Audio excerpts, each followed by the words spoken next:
안녕하세요. 홍프로 스포츠입니다. 적중하신 가족방분들 모두 축하드립니다. 홍프로 가족방에서 모든 경기, 언오버 및 핸디캡, 최종 조합 공유해드리고 있습니다. 적중률 높은 홍프로 가족방은 고정 댓글에 있는 링크로 문의해 주시기 바랍니다.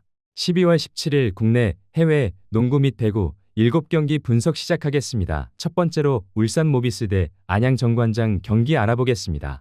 울산 모비스는 서명진을 중심으로 템포를 정리하며 하프코트에서 2대2로 첫 균열을 만드는 팀이고, 초반에는 드리블 핸드오프와 스크린으로 슈팅 각을 빠르게 만들어 흐름을 탄다. 메구엘 옥조는 볼을 잡는 순간 득점으로 연결하려는 성향이 강해 공격의 레버 역할을 하지만 의존도가 높아질수록 공격이 단선으로 보이기 쉽다. 해먼즈는 페인트존에서 몸싸움과 공격 리바운드로 존재감을 드러내지만 태그가 강해지면 마무리와 킥아웃 타이밍이 모두 늦어진다. 반면 안양 정관장은 클러치에서 아반도에게 볼을 맡기며 마지막 5분을 설계하고, 더블팀이 붙기 직전 백도어와 컷신을 읽어내는 판단력이 뛰어나다. 워싱턴의 팝과 김종규의 골밑 버팀이 동시에 작동하면 수비 로테이션이 한 번에 흔들리고 결국 후반으로 갈수록 아이솔 비중이 늘어나는 울산 모비스와 선택지가 넓은 안양 정관장의 구조 차이가 뚜렷해진다.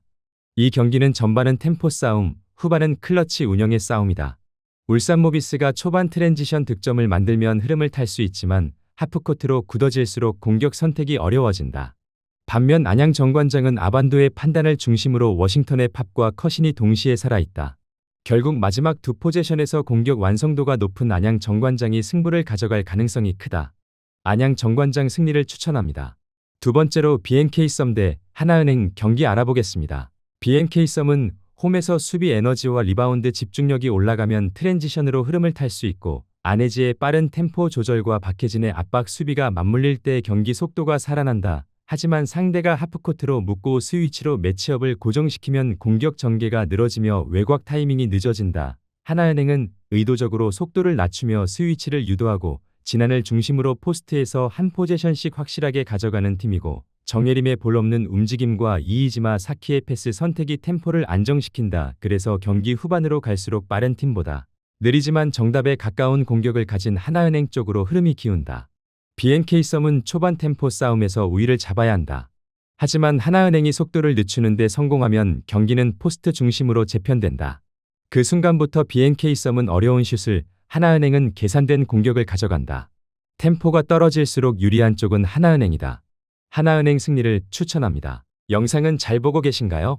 핸디, 언오버 및 최종 조합 공유받아 보실 수 있는 가족방 입장 방법 알려드리겠습니다. 첫 번째로 영상 하단에 댓글을 클릭해 주세요. 두 번째로 댓글에 링크를 클릭해 주세요. 마지막으로 채팅 참여하기 후 메시지 주시고 답장 기다려 주시면 됩니다. 나가기 하시면 가족방 입장 시켜드릴 수 없습니다. 언제든 편하게 문의 주시기 바랍니다.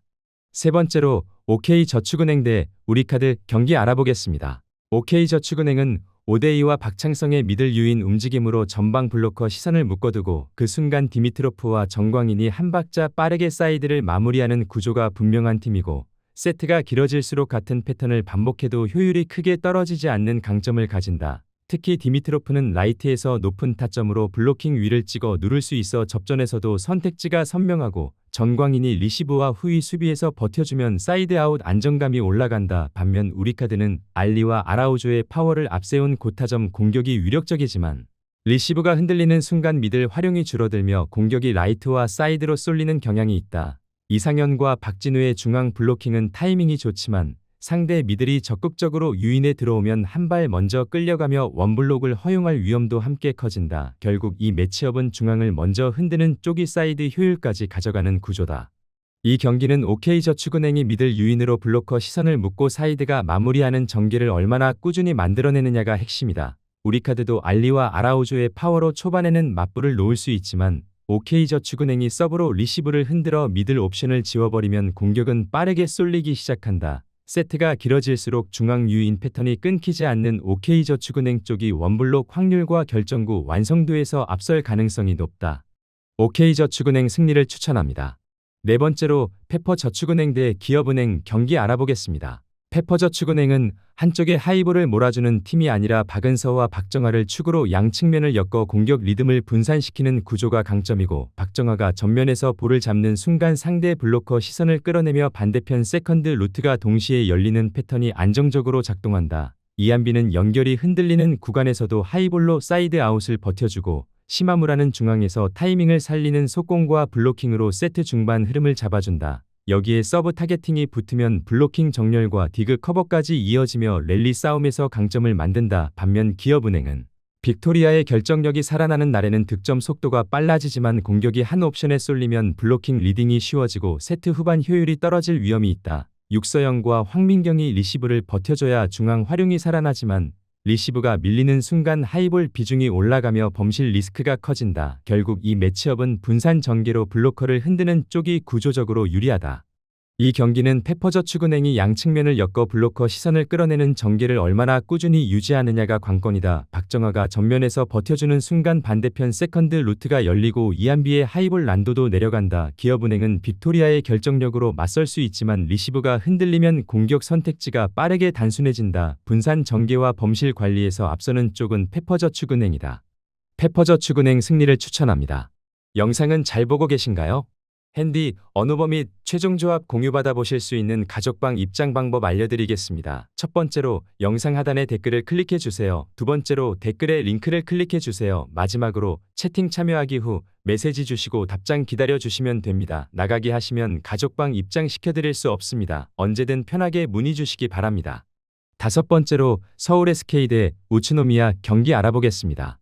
서울 SK는 김낙현을 축으로 한 빠른 템포 픽앤롤이 하프코트에서 가장 위력적인 팀이고 원희가 스크린 각을 세워주며 롤로 내려가는 순간 페인트존과 코너가 동시에 열린다. 톨렌티노는 코너 스팟업뿐 아니라 클로즈 아웃을 찢는 2차 드라이브까지 가능해 투맨게임 이후 선택지를 넓혀준다. 이 구조가 붙으면 서울 SK는 롤 마무리와 킥아웃 외곽을 한 세트처럼 가져간다. 반면 우츠노미야 브렉스는 유빌 중심으로 템포를 끊으며 하프코트를 정교하게 운영하는 팀이지만 픽앤롤 수비에서 롤맨 처리나 리바운드 커버가 늦어지면 연속 실점이 나올 수 있다.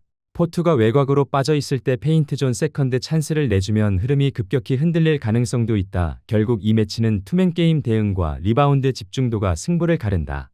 이 경기는 서울 SK가 픽앤롤로 페인트존을 먼저 흔들 수 있느냐가 핵심이다.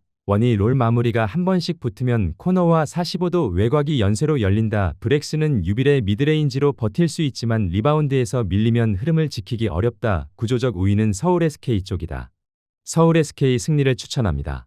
여섯 번째로 알바르크 도쿄 대 창원 LG 경기 알아보겠습니다. 알바르크 도쿄는 세트 오펜스 진입 이후 스위칭으로 수비 시선을 흔들며 포켓 공간을 만들어내는 완성도가 높은 팀이다. 오사카베의 템포 조절과 바란스키의 스페이싱이 맞물리면 45도 미드레인지와 골밑 컷신이 연속으로 열린다. 포스터가 그 공간에서 결정을 빠르게 가져가며 공격을 안정적으로 마무리한다. 반면 창원 LG는 활동량과 트랜지션이 강점이지만 하프코트로 묶이면 6 이상 전개 이후 칼 타마여 중거리와 마레이 골밑 의존도가 커지며 공격이 단조로워질 수 있다. 이 경기는 홈팀 알바르크 도쿄가 스위칭으로 포켓 공간을 먼저 확보하느냐가 핵심이다. 포켓이 열리면 45도와 골밑 득점이 자연스럽게 이어지며 운영에서 차이가 난다. 반면 창원 LG는 트랜지션으로 흐름을 바꾸지 못하면 하프코트에서 선택지가 줄어들 수 있다. 폴쿼터로 갈수록 세트 디테일이 살아있는 홈팀 쪽 그림이 더 선명하다. 알바르크 도쿄 승리를 추천합니다. 일곱 번째로 류큐 골든 킹즈 대 마카오 블랙 경기 알아보겠습니다. 홈팀 류큐 골든은 골밑에서 힘으로 먼저 찍고 들어가며 리바운드 싸움으로 경기 템포를 쥐는 팀이다. 쿨리는 박스아웃과 오펜스 리바운드 타이밍이 좋아 세컨드 찬스를 계속 만들어내고 이 구조가 슈터들의 자신감을 살린다. 알루마는 슈트롤과 킥아웃 판단으로 공격 선택지를 넓히고 오노데라는 무리 없는 템포 조절로 공격의 질을 유지한다. 반면 마카오 블랙베어스는 외곽 의존도가 높아 리바운드에서 밀리면 공격 시도 자체가 줄어들 수 있다. 이번 경기는 리바운드 주도권이 흐름을 먼저 결정짓는 매치업이다. 류큐 골든이 골밑을 장악하면 슈터들은 부담없이 외곽을 던질 수 있고 세컨드 찬스까지 더해지며 득점이 누적된다. 마카오 블랙베어스가 초반 외곽으로 맞불을 놓을 수는 있지만 리바운드 열세가 이어지면 수비 체력 소모가 커진다. 후반으로 갈수록 홈팀이 페인트존 힘으로 경기를 통제할 가능성이 높다. 류큐 골든 승리를 추천합니다.